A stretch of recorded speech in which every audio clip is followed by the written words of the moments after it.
우리 정부의 독자적 대북 제재인 5.24 조치와 함께 논란이 된 것이 개성공단과 금강산 관광 재개 문제입니다. 언뜻 보면 연관된 듯하지만 각기 다른 조치인데요. 정부는 5.24 조치를 해제하더라도 개성공단과 관광 재개 모두 어렵다고 보고 있습니다. 어떻게 다루고 재개는 왜 어려운지 김지선 기자가 보도합니다.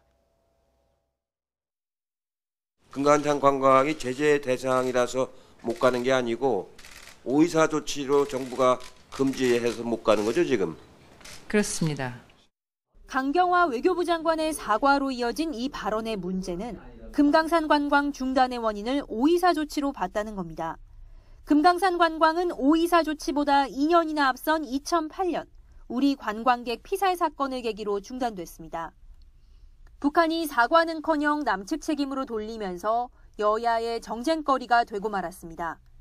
금강산 관광을 못하는 게 아니라 지금 안 하고 있는 겁니다. 박광자 씨에 대한 북한의 의도된 계획된 사설 때문이었습니다.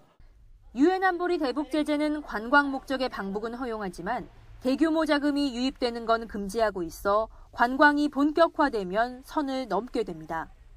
관광 대가를 대규모 현금이 가게 된다면 그거는 유엔 제재의 어떤.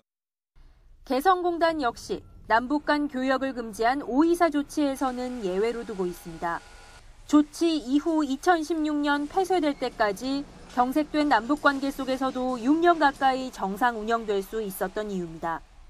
하지만 공단이 문을 닫은 사이 유엔 제재망이 품목별로 촘촘해지면서 의류와 신발을 주로 생산하는 개성공단은 다시 가동하기 어렵게 됐습니다.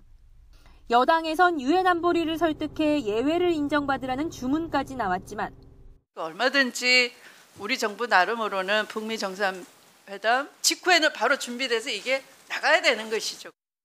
정부가 난색을 표하는 이유는 따로 있습니다. 당시에 북한 핵 개발과 개성공단을 강하게 엮어놓은 당시에 그런 측면이 있습니다. 그래서 그거를 국제사회가 아직도 강하게 그런 인식을 갖고 있어서 미국이 여전히 개성공단을 북한 핵 개발 자금 창구로 보는 데다 남북 경협에도 속도 조절을 주문하고 있어 북미 협상의 진전 없이는 어렵다는 해석입니다. 결국 이번 5.24 조치 논란으로 정부가 미국과 애써 조율해온 남북 관계와 대북 제재에 대한 이견이 일부 드러난 것으로 보입니다. YTN 김지선입니다.